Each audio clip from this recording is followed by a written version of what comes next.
C'est une histoire un peu particulière parce qu'elle se passe dans un monde post-apo. Un virus a pris le contrôle sur les humains et les transforme en monstres enragés, très agressifs et surtout très contagieux. Il vaut mieux pas en croiser. Il y a moyen de s'en sortir si on est soudés. Ici, on suit une petite famille. Quand je dis famille, attention, je parle du nouveau terme famille qui a été inventé depuis ce nouveau monde. C'est des gens qui se rassemblent pour se défendre, pour se protéger l'un à l'autre. Ici, on a l'histoire d'un monsieur, d'une dame et d'une petite. Ce sont nos trois protagonistes dont on taira le nom. Ils sont accompagnés d'une quatrième personne qui s'appelle Ulrich, qui est norvégien et qui ne parle pas la langue que par nos trois autres protagonistes. Il communique avec le body language, mais c'est un peu le musclore, tu vois, c'est le grand vaillant qui protège un peu aussi sa petite famille. Ils peuvent compter sur lui. C'est un brave gars. Et nos quatre protagonistes, leur but quand même, tu l'auras compris, c'est de rester en vie. Il y a une règle qui se sont mis, c'est toujours se déplacer. Parce que s'ils restent sur place et qu'ils deviennent sédentaires, ça prend trop de place, ils accumulent, et finalement ils attirent plus de problèmes qu'autre chose. Donc, ils restent toujours en mouvement.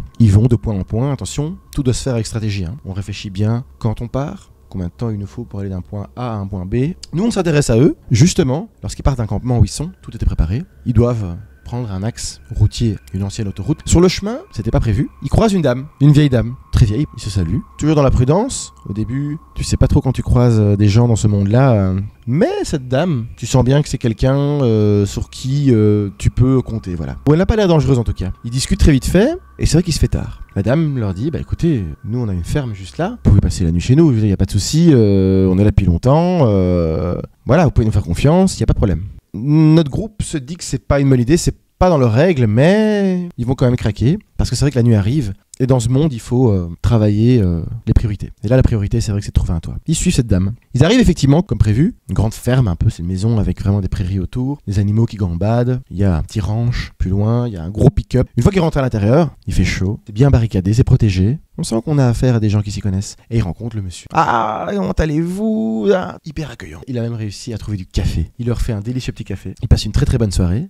Ils vont tous se coucher. Ils préfèrent dormir ensemble parce qu'ils sont pas très à l'aise, même s'ils ont confiance en ces deux personnages qui sont très polis, très gentils, qui sentent la bienveillance. Ils se sentent pas en sécurité, c'est logique, et donc ils préfèrent dormir ensemble. Ils passent une nuit. Le lendemain, ils se réveillent. Tout le monde est là. Ils descendent. Le vieil homme et la vieille dame sont en train de leur faire un petit déjeuner. Ils ont réussi à leur trouver des petits œufs. Ils ont des petits poules dehors. Avec un peu de viande, du lard. Enfin, un truc qui ressemble à du lard. La classe, quoi. Il y a de la viande, quoi. C'est trop bien. Il y a même des petites tomates et tout, quoi. La folie, quoi. Des tomates fraîches, quoi. Ils discutent. Ils partagent un peu chacun leur expérience. Le vieil homme raconte aussi un peu comment ils ont eu du mal à entretenir cet endroit. Ils avaient avant une personne qui était venue, un certain Lucas, une personne qu'ils avaient croisée, qui était passée, qui était venue chez lui, qui malheureusement est décédée. Il raconte cette histoire tragique qui visiblement les touche. Chose étonnante, Ulrich est plus là. La vieille homme et la vieille dame lui dit, bah écoutez, il est parti ce matin, mais pas de panique. Vraiment pas de panique parce que c'est quelqu'un qui est assez solitaire. Il a tendance à partir un peu de temps en temps, faire des choses, chasser.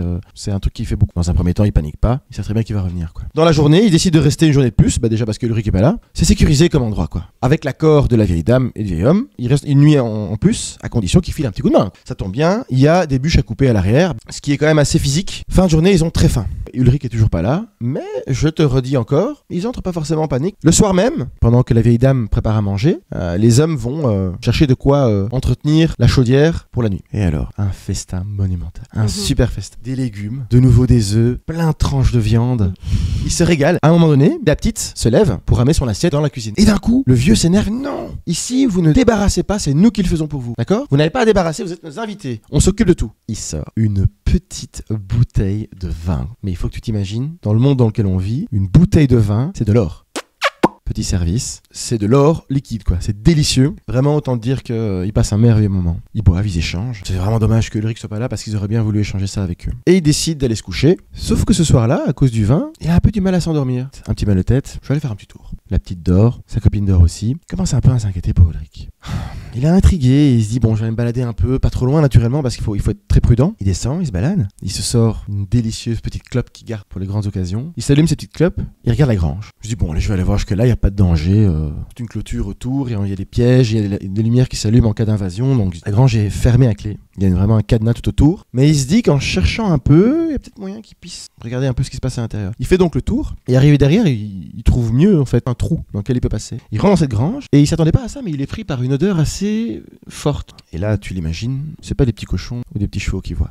Une vraie boucherie. Il y a des morceaux de viande partout accrochés, qui sèchent avec des mouches. Il y a une table de découpe en plein milieu. Il se dit, mais la vache, où est-ce qu'ils ont toute cette viande, quoi? Il se pose cette question, mais il va pas se la poser longtemps. Parce qu'il entend un bruit du style, Oh. Et là, il voit Ulrich attaché à l'envers avec une jambe en moins. Il se précipite pour essayer de l'aider, mais c'est très compliqué. Il en reste plus grand chose d'Ulrich, il est en train de crever. Donc il lui dit Ulrich, qu'est-ce qui se passe? Qu'est-ce qui se passe? Il parle pas la langue, mais il sait dire un truc. Il lui dit partez tout de suite d'ici, avec un accent. Mais on se comprend. C'est pas plus que ça qu'il lui faudra pour comprendre où est-ce qu'ils ont foutu les pieds. Et c'est là qu'il court tout de suite pour aller chercher sa fille et sa copine. Il rentre dans la maison, il y a le vieil homme avec une hache debout, une combinaison de boucher qui lui fait vous ne partirez pas d'ici. Il est dans la merde. Il essaye de passer, il le bouscule, il monte vers l'étage, il ouvre la porte, mais c'est trop tard. Sa fille et sa femme ne sont plus là. Il descend et il lui dit où est ma femme, où est ma femme, où est ma femme? Et là il lui dit j'ai encore une autre bouteille de vin si tu veux.